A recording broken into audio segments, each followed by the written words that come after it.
अस्सलाम वालेकुम एवरीवन, क्या हाल है आप सब लोगों के। मेरा नाम रेहान सिद्दीकी है और आज के इस सेशन के अंदर छोटा सा सेशन है। उसको जो उसका जो मेन टारगेट है हमारा, that is to focus on the common reasons of failing ACCA APM। Focus point ये है कि एडवांस परफॉर्मेंस मैनेजमेंट का ये जो एग्ज़ाम है, जो हमें नॉर्मली बड़ा आसान लग रहा होता है, और कुछ लोगों का तो इस एग्ज़ाम को चूज़ करने का जो मेन पर्पस होता है वो भी इसकी आसानी होती है। सो एडवांस परफॉर्मेंस मैनेजमेंट के अंदर वो क्या रीजंस हैं जो कि आज तक हमने अपने थ्रू आउट द एक्सपीरियंस बच्चों को पढ़ा पढ़ा के चीज़ों को एवेल्यूएट किया है, एग्जामिनर के आर्टिकल्स देखे हैं, एग्जामिनर का फीडबैक देखा है, क्या वो कॉमन रीजंस हैं जो कि ACCA एडवांस परफॉर्मेंस मैनेजमेंट के एग्ज़ाम में फेलियर का रीज़न बनते हैं। कुछ कॉमन रीजंस हैं जो कि हर ACCA या किसी और क्वालिफिकेशन के लिए भी रेलेवेंट हैं।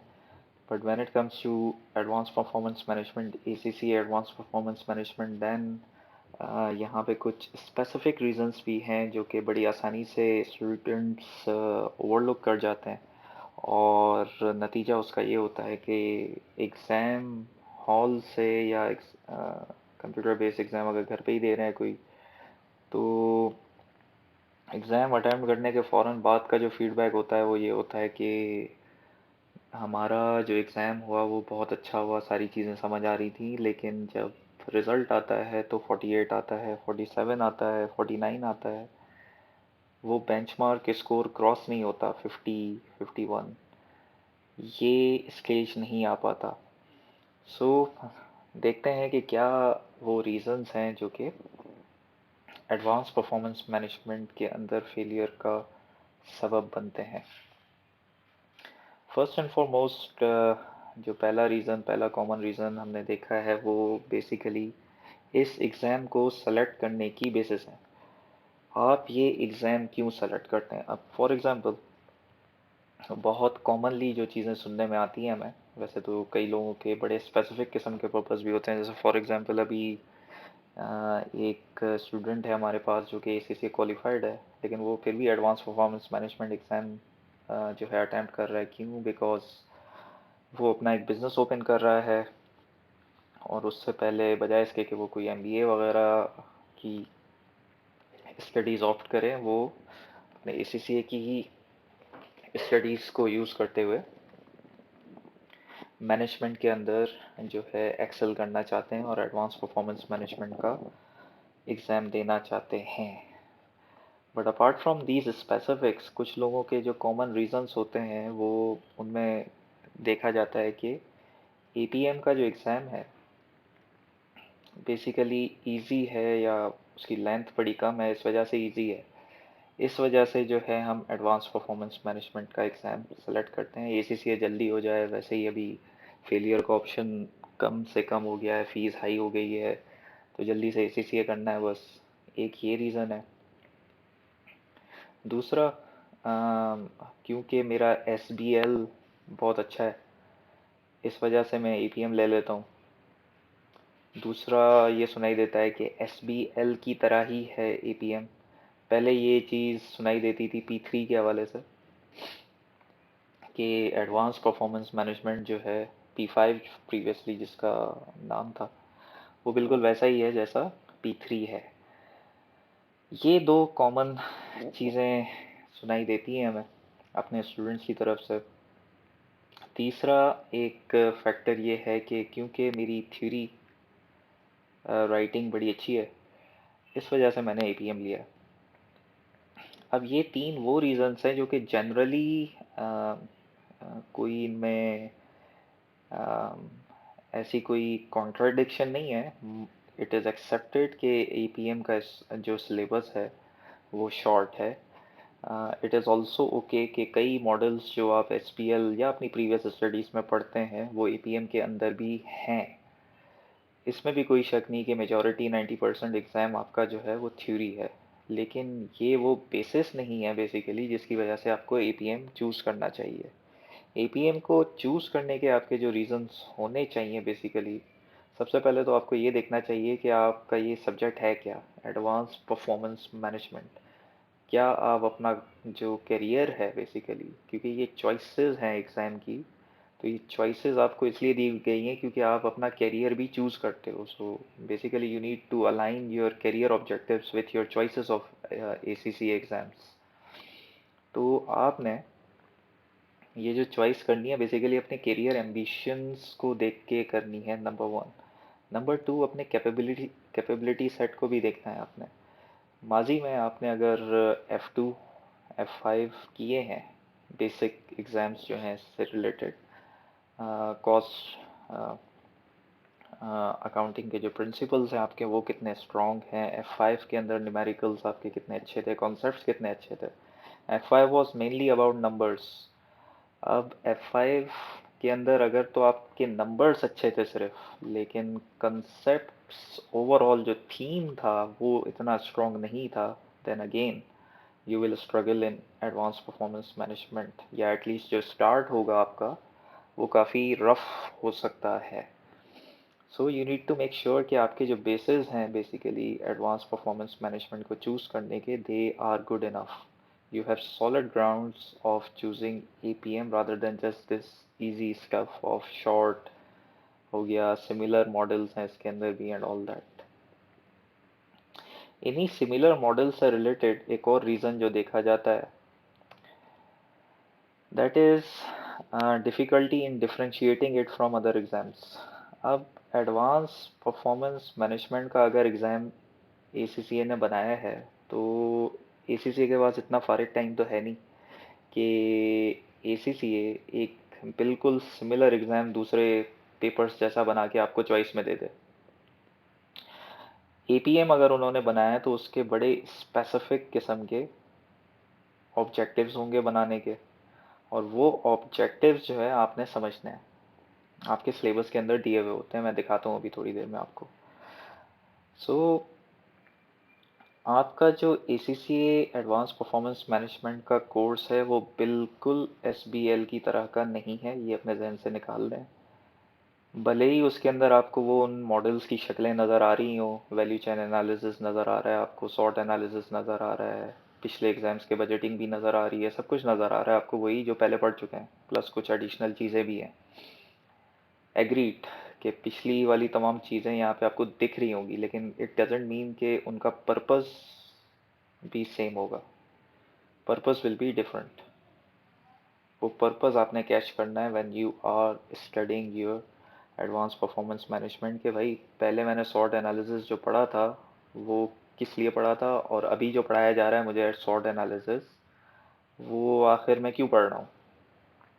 अगर दोनों एग्ज़ाम्स में एक ही तरह का पर्पस होता तो एक और अलग एग्ज़ाम जो है वो ACCA नहीं बनाता। सिमिलरली एक और रिलेटेड रीज़न, अभी हम बात कर रहे थे कि पर्पस आपने समझना है, तो ये पर्पस कहाँ से समझ में आएगा। ये पर्पस समझ में आएगा आपको उस कैपेबिलिटी के सेक्शन में से जो कि आपकी सिलेबस एंड स्टडी गाइड आपको देती है हर एग्ज़ाम के लिए। इफ़ यू सी, आपके हर एग्ज़ाम के सिलेबस में एक ये सेक्शन होता है मेन कैपेबिलिटीज़ का, जिसके अंदर एग्जामिनर आपको सिलेबस के तमाम जो सेक्शंस हैं उनके हवाले से पर्पस बताता है कि भाई सिलेबस पार्ट ए जब आप पूरा कर लोगे तो मैं चाहता हूँ कि आपके अंदर ये सलाहियत हो। फॉर एग्ज़ाम्पल आपको यूज़ करना आना चाहिए strategic planning and control models को, to plan and monitor organizational performance.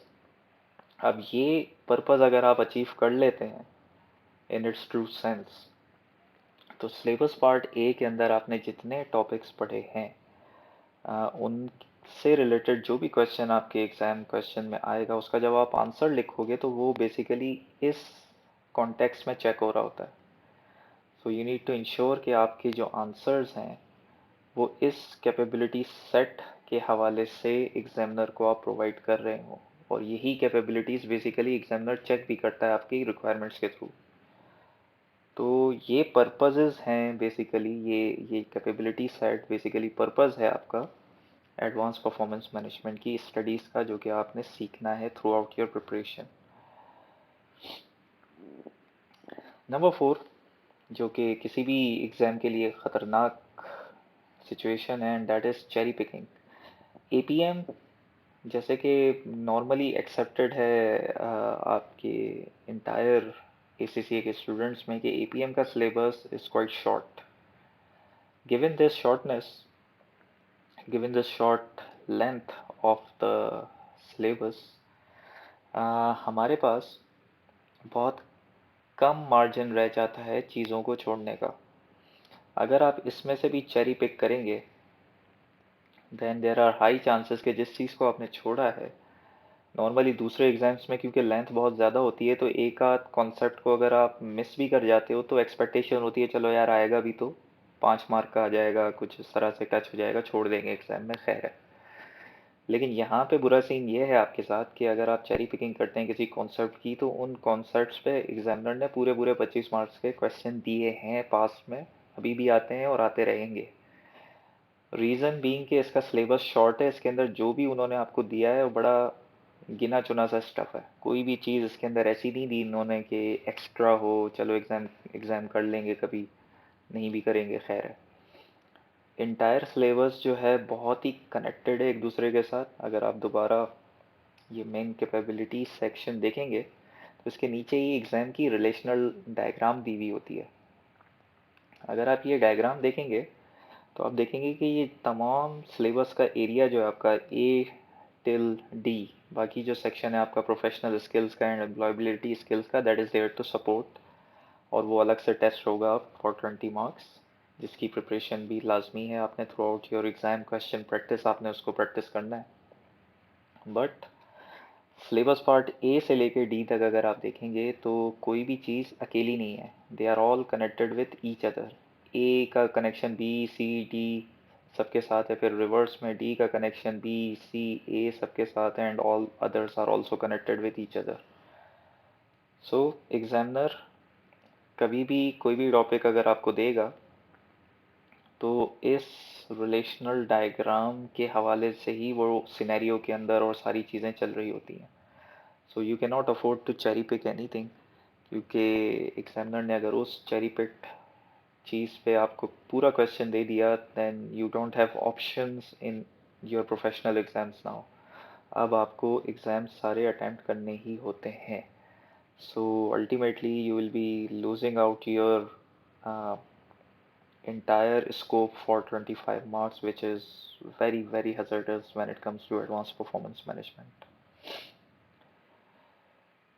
One of the common reasons why people fail in advanced performance management is कि लोग lack of exam practice करके जाते हैं, कम practice करके जाते हैं। अब होता क्या है कि advanced performance management entire है theory का एग्जाम।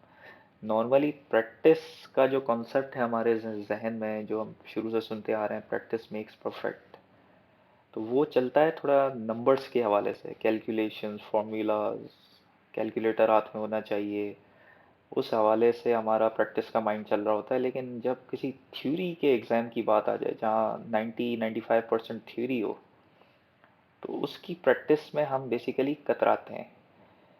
अब उस की वजह से होता क्या है कि आपकी जो एग्ज़ाम प्रैक्टिस है टाइम मैनेजमेंट की, वो नहीं हो पाती, जो कि बहुत बड़ा चैलेंज है when it comes to advance performance management.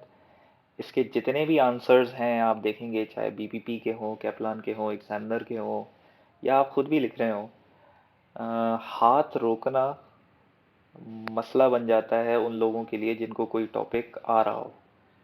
ज़ाहिर है जिसको कुछ नहीं आता कोई टॉपिक, तो वो तो वैसे ही लिमिटेड होता है अपने कॉन्सेप्ट्स के अंदर, लेकिन जिसको किसी टॉपिक पे ग्रिप हो, उसके लिए मसला ये होता है कि वो लिखता जा रहा होता है, वो रुकना पसंद ही नहीं करता। सो प्रॉब्लम ये है कि इस तरह के थ्योरेटिकल एग्जाम्स के अंदर जो प्रैक्टिस है वो basically most of the times time management skills की होती है, जो कि आपने करनी है अपनी तमाम थ्रू आउट योर प्रिपरेशन, आपने उसका टाइम रखना है। ओनली आप 100% सिलेबस कवर कर लें, I always say this to my students कि आप 100% सिलेबस कवर कर लें, that will only ensure 30% of your marks. आपको सब पता हो फिर भी आपको 30% मार्क्स ही मिल सकते हैं, you will not pass unless and until आपको वो अप्लाई करना आता हो और उस टाइम में करना आता हो जो कि आपको दिया जाता है 3 आवर्स का। तो उसके लिए exam practice is vital, otherwise आपको अप्लाई करना नहीं आएगा। रिक्वायरमेंट्स की एक अपनी ही टेक्निकल डिफ़िकल्टी है। हैविंग सेड दैट, हम अपने नेक्स्ट रीज़न पे आते हैं, understanding requirements of exam questions.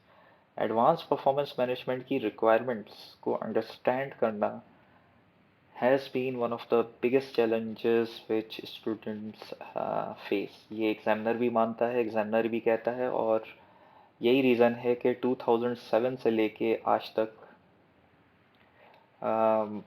Exam का जो सिलेबस है, जो रिक्वायरमेंट्स की नेचर है, उसको बहुत हद तक रिवाइज किया गया है।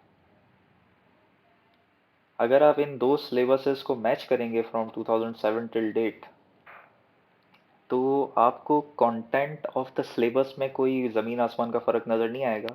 सिर्फ दो चीज़ें बहुत एविडेंट होंगी पूरे स्ट्रक्चर के चेंज के अंदर। नंबर वन, कि स्ट्रक्चराइज कर दिया है सिलेबस को, एंड नंबर टू, जो रिक्वायरमेंट्स हैं उनको इजी कर दिया गया है, या यूँ समझ लें क्लियर कर दिया गया है।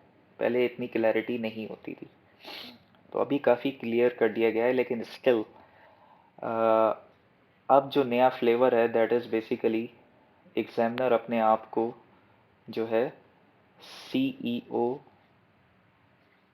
की शक्ल में या बोर्ड की शक्ल में आपके सामने प्रेजेंट करता है, और रिक्वायरमेंट जो होती है A B C whatever, वो आपको सिनेरियो में पीछे ले जाती है और कहती है कि सीईओ जो कह रहा है, सीएफओ जो कह रहा है, बोर्ड जो चाहता है, उस हिसाब से करके दें कोई काम। तो आपको बड़ी प्रैक्टिकल नेचर की रिक्वायरमेंट दी जाती है, जहाँ पे आपको एक कंपनी का एम्प्लॉई बना दिया जाता है या कंसल्टेंट बना दिया जाता है, और आपसे एक्सपेक्टेशन होती है कि अपने बॉस की या अपने क्लाइंट की जो रिक्वायरमेंट है उसे फुलफ़िल करें। अब आपने अपने आप को उस रोल के अंदर अडॉप्ट करना होता है, और उसी तरह उसका आंसर आपने देना है। आपने उस कंपनी की हेल्प करनी है, क्योंकि वो 3 कंपनियां जो आपको एग्ज़ाम में दी जाती हैं वो किसी मुश्किल में है। उस मुश्किल का नाम है परफॉर्मेंस मैनेजमेंट इश्यूज़। उन मुश्किलात से आपने उस कंपनी को आज़ाद कराना है यूजिंग दोज टूल्स, जो कि जिनको हम मॉडल्स कहते हैं, कॉन्सेप्ट्स कहते हैं, टेक्निक्स कहते हैं परफॉर्मेंस मैनेजमेंट की, जो कि आपको थ्रू आउट द सिलेबस पढ़ाई जाती हैं। तो उन टेक्निक्स को यूज़ करके आपने परफॉर्मेंस मैनेजमेंट के इश्यूज़ उस कंपनी के सॉल्व करने हैं, as required by CEO, board और द कंपनी। तो आपने रिक्वायरमेंट्स को बड़े अच्छे तरीके से समझना है। अब अज्यूमिंग के ऊपर जितनी इमारत मैंने खड़ी की है वो सारी आपकी सही है। स्किल लोग फेल हो जाते हैं, क्यों? क्योंकि जो जहन में चल रहा है वो आंसर शीट पे, या अब जो है कंप्यूटर बेस्ड एग्जाम्स में स्प्रेड शीट्स और वर्ड प्रोसेसर पे आ नहीं पाता। जो जहन में चल रहा है वो आउटपुट पे तब आएगा जब हम प्रैक्टिस करेंगे। Again this is connected. ये आउटपुट की भी आपने अपने एग्ज़ाम प्रैक्टिस के दौरान प्रैक्टिस करनी है। अब हम एग्ज़ाम प्रैक्टिस जब करते हैं, हम आंसर्स लिखते जाते हैं, लिखते जाते हैं, लिखते जाते हैं, पीछे पलट के देखते नहीं हैं कि जो लिखा है वो क्या मैच कर भी रहा है उस रिक्वायरमेंट से जो इन लोगों की थी। जब तक ये कनेक्शन आप बनाना नहीं सीखोगे आउटपुट का विद द रिक्वायरमेंट्स, आप अपने आप को एग्ज़ाम के लिए रेडी नहीं समझ सकते। Last but not the least, एक one of the professional skills जिसके अब 20 मार्क्स भी हैं सेपरेटली, लेकिन अपार्ट फ्रॉम दोज 20 मार्क्स, ये जो स्किल है कमर्शियल एक्यूमेन की, ये कोई आज इस सितंबर 2022 की अटेम्प्ट से इम्पोर्टेंट नहीं होगी। ये वैसे भी इम्पोर्टेंट थी when it comes to advance performance management. अगर किसी स्टूडेंट को ये आर्ट आ जाए कि वो जितने सिनेरियोज़ हैं उनको पढ़ ले, आज तक आपकी पास्ट एग्जाम्स के अंदर जितने सिनेरियोज आए हैं वो तमाम के तमाम हैं business models. Different business models आज तक एग्जामिनर दे चुका है आपको। चाहे वो एपीएम का एग्ज़ाम हो, चाहे वो एडवांस फाइनेंशियल मैनेजमेंट का एग्ज़ाम हो, डिफरेंट तरह की कंपनियां आपके सामने प्रेजेंट की जाती हैं। अब वो जो कंपनीज हैं, उन तमाम के बिजनेस मॉडल्स अगर आप समझ लेते हैं, तो बेसिकली आप जब एग्ज़ाम में होगे और एग्ज़ाम में कोई भी बिजनेस मॉडल आएगा तो उससे रिलेटेड जो जनरल कॉमन बिजनेस सेंस होगा आपका, वो काम कर रहा होगा। कॉमन बिजनेस सेंस जब आपका काम करता है तो जितने भी आप सजेशंस दे रहे होगे, जितने भी आप रिकमेंडेशंस दे रहे होगे, क्रिटिकल सक्सेस फैक्टर्स बना रहे हो, केपीआई सजेस्ट कर रहे हो, वो तमाम के तमाम प्रैक्टिकली एग्जामिनर को नज़र आएगा कि किसी ने out of experience, out of critical thinking जो है उसको सजेस्ट किया है, रादर देन वेग किस्म के क्रिटिकल सक्सेस फैक्टर्स या सजेशंस आप कंपनी को दे रहे होगे। तो ये वो तमाम मेन रीजंस हैं ACC advance performance management exam के, जिन जो कि फेलियर का सबब बनते हैं। और भी जेनरिक काफ़ी रीजंस हैं जो कि एग्ज़ाम के स्पेसिफिक्स को कवर करके कुछ स्टूडेंट में देखे गए हैं, बट जनरली ये चीज़ें अगर कोई स्टूडेंट ओवरकम कर लेता है, ख़ास तौर पे वो लोग जो कि ऑलरेडी फेलियर अफोर्ड कर चुके हैं, वो इस तमाम लिस्ट से ख़ुद को रिलेट कर रहे होंगे अभी। वो इस चीज़ को रिलेट कर पा रहे होंगे कि हमारा जो फेलियर का रीज़न था, इनमें से कोई एक दो तीन तो थे ही थे, डेफिनेटली थे। बिकॉज अदरवाइज अगर किसी में ये तमाम जो डेफिशिएंसीज हैं वो नहीं है, देन उसे फेल नहीं होना चाहिए इन एन आइडियल सिचुएशन। उम्मीद है आपको इस लेक्चर से काफ़ी जो है एक राइट डायरेक्शन मिलेगा टुवर्ड्स प्रिपरेशन। वो लोग जो कि first time advance performance management का एग्ज़ाम दे रहे हैं, उनके लिए इस लेक्चर की इम्पोर्टेंस ये है कि वो अपना डायरेक्शन अगर अभी तक सही नहीं किया तो अब कर लें। ये आपको अपना डायरेक्शन सही करने में बहुत काम आएगा। Till my next video, take care, अपना बहुत ख्याल रखिएगा। और कोई भी क्वेश्चन हो इस वीडियो के हवाले से और एडवांस परफॉर्मेंस मैनेजमेंट के हवाले से कोई और क्यूरी हो आपकी, आप मुझे इनबॉक्स कर सकते हैं, कमेंट्स कर सकते हैं, मुझे रीच कर सकते हैं, and I will be more than glad to help you out. Thank you so much, take care, अल्लाह हाफिज़।